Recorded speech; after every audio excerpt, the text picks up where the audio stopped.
those of you who are of my generation or the generation before, know what we used to do for Mother's Day. Everybody would be dressed up to start with, and David Holter, the three Davids would all have, and Ollie and Sage would have red roses pinned either to our coats or our dresses, depending on on our gender, and red roses for if your mother was still alive, white roses if your mother was in heaven. And how many of us have heard sermons on Mother's Day on a passage in the 31st chapter of Proverbs, the one that starts, "A good woman who can find"? Raise your hands.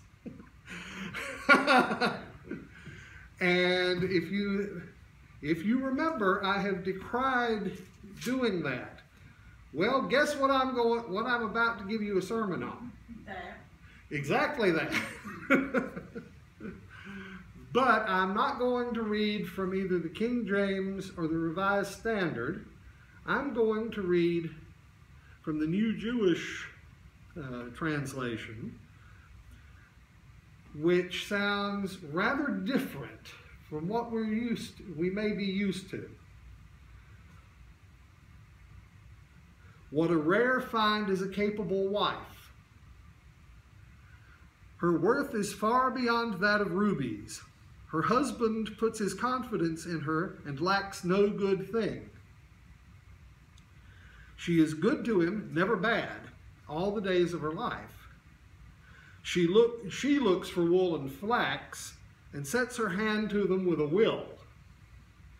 She is like a merchant fleet, bringing her food from afar.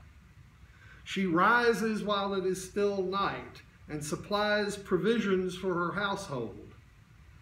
The daily fare of her meals, the daily fare of her maids. She sets her mind on an estate and acquires it. So she's in real estate.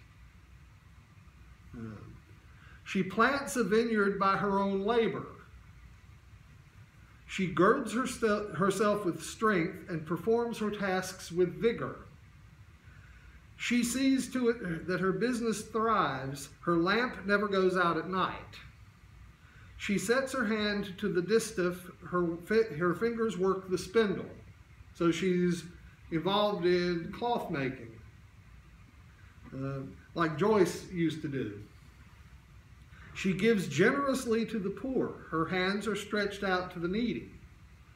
She is not worried for her household because of snow, for her whole household is dressed in crimson. She makes covers for herself. Her clothing is linen and purple. And purple was a luxury color. Basically, it was like deep sea diving for pearls. So they had to train people to dive down into the deep waters and get the shellfish from which they made purple dye. And they actually have found a small sample of purple threads that were dyed about 3,000 years ago, and they still have the color. Her husband is prominent in the gates as he sits among the elders of the land. So the woman is doing all the work. The husband is sitting in the city gates, chewing the fat, expressing his lofty opinions, whatever they are. She's running things. This is not the sort of domestic little wife that we got used to from things like the Donna Reed show or Father Knows Best or Leave It to Beaver, where you have middle-class American housewives in Mamie Eisenhower skirts and pearls doing the housework. Improbably. She makes cloth and sells it. and offers a girdle to the merchant. She is clothed with strength and splendor. She looks to the future cheerfully. Her mouth is full of wisdom, her tongue with kindly teaching. She oversees the activities of her household and never eats the bread of idleness. Her children declare her happy. Her husband praises her. Many women have done well, but you surpass them all. Grace is deceptive, beauty illusory. It is for fear of the Lord that a woman is to be praised. Extol her for the fruit of her hand, and let her works praise her in the gates. So the same city gates where the husband spends, swans off all day, they're going to praise her because she is, well, a capable wife, or rather, if you want the literal meaning of the Hebrew expression, it's a woman of valor. I mean, now isn't this far more active than all those Mother's Day sermons we used to sit through, and at which, in retrospect, we cringe?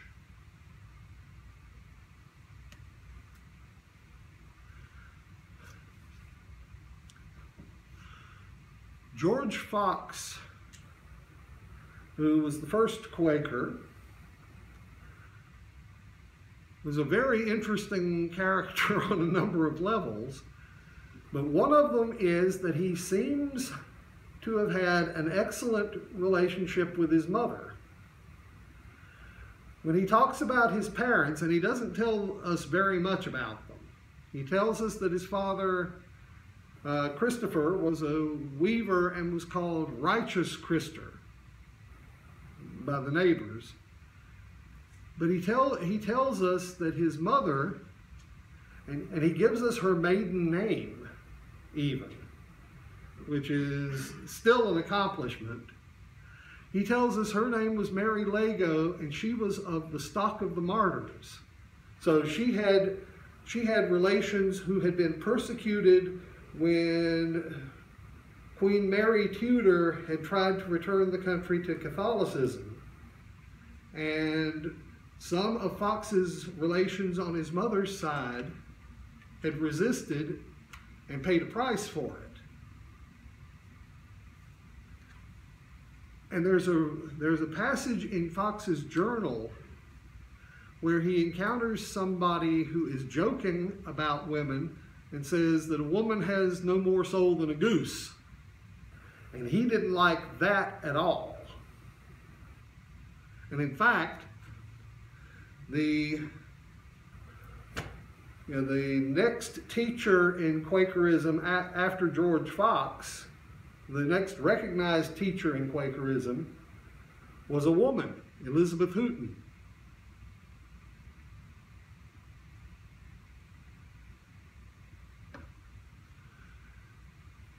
And if you go back to the creation account in Genesis, where it talks about,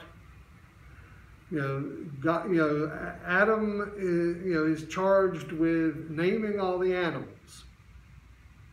And then God sort of looks around and he says, it is not good for the man to be alone. Let us make, now in the King James it says, and help meet for him, a suitable assistant for him, okay?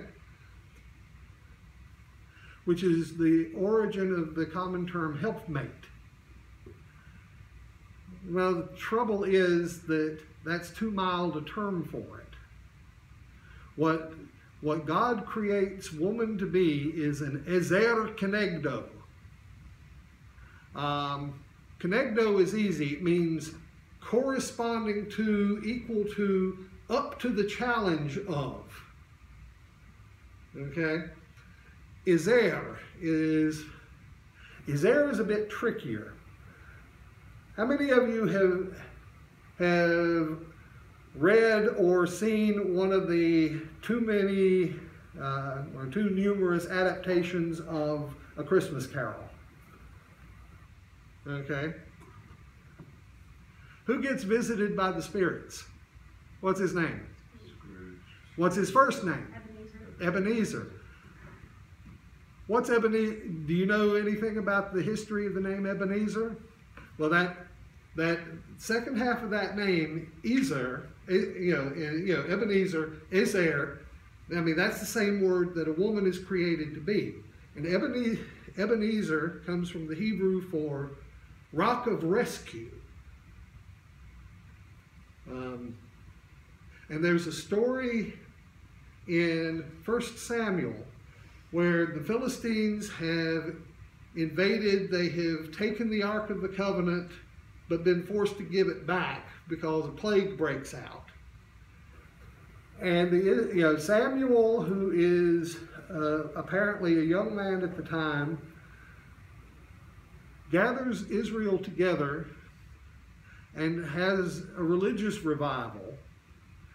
He wants them to put away all foreign gods and worship the God of Israel.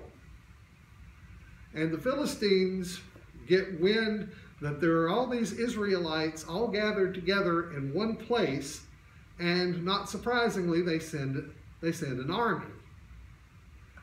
And Samuel is holding a sacrifice when word of the Philistine army reaches the Israelites. And then God sends this big thunderstorm, apparently, that frightens the Philistines and sows confusion among them. And the Israelites are able to beat off the attack. And the place, the boulder at the place where they're having the sacrifice is given the name Ebenezer, or Ebenezer, which is rock of rescue. So anybody who remembered their Old Testament would know from the beginning that Scrooge was going to turn out to be a good guy. I mean, it might be disastrous to start with, but it would all come right in the end, because his name means rock of help, rock of rescue, stone of help. Ezer is like a military ally. I mean, it's like the cavalry that comes in when you and the other settlers are in the wooden fort and the Native Americans are on the warpath, and the cavalry rides in and saves you. That is what woman is created, according to Genesis, to be. So, those of you who have not yet been married and will quite possibly someday be looking for somebody to marry, remember, she's not there to be your housemaid. And she's not there to be your unpaid chef.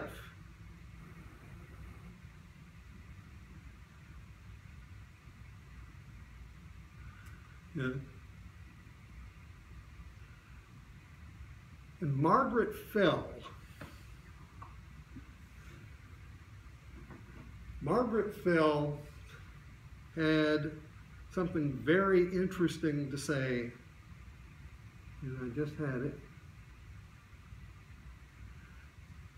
Here we go. Margaret Fell, who eventually ended up marrying George Fox as his only wife and her second husband, in 1666 published Women's Speaking Justified, which is the oldest defense of women in the ministry written by a woman that we know of, at least in English. And one of the things that she points out is that women got Jesus.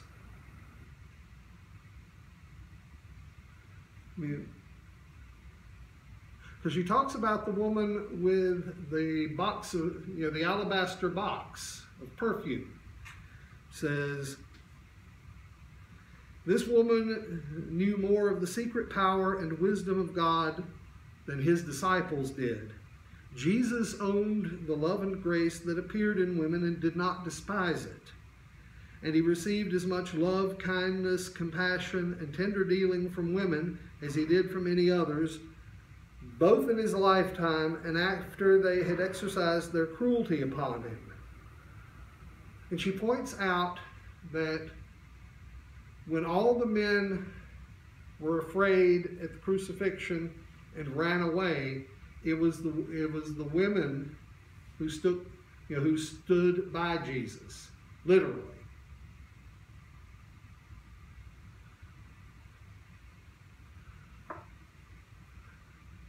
I mean, how many of you are old enough to remember when Princess Diana died? Yeah, just about all of us. That was, as Prime Minister that week, was probably Tony Blair's finest moment. And it was all downhill from there, and he had only just become Prime Minister.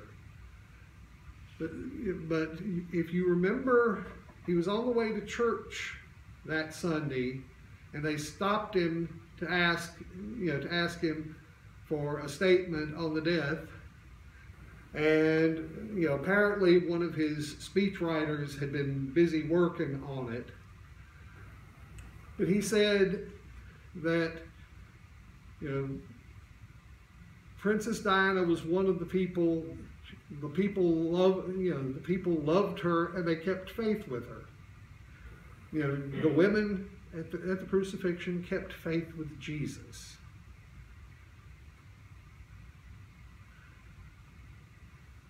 And that's what mothers do. They keep faith with their children.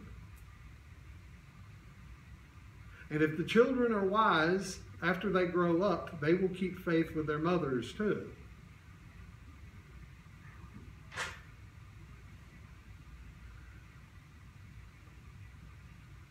And in fact, one of the most astounding parts in the entire Bible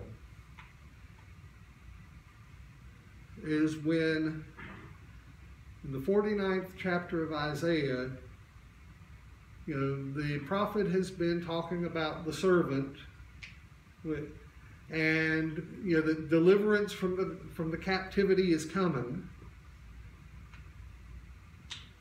And then you see, but Zion said, "The Lord has forsaken me, my husband has forgotten me," because the metaphor for God and Israel, for a lot of the Old Testament, is Israel is God's wife, God's consort. And the response to that is, can a woman forget the baby at her breast and have no compassion on the son of her womb? So God is not the husband of God's people. God is sometimes their breastfeeding mother. And even if human mothers forget, God won't.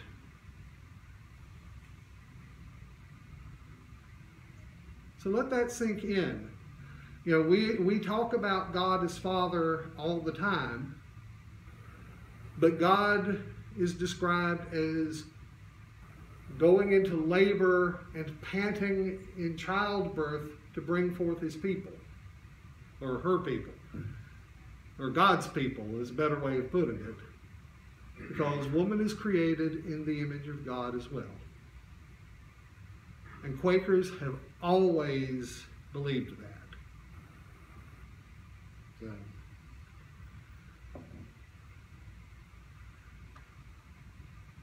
Remember that God is the fount of fatherhood, but God is the original model of motherhood.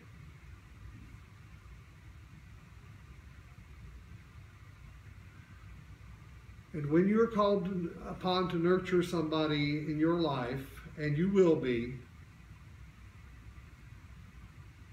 show the tenderness and compassion that person needs.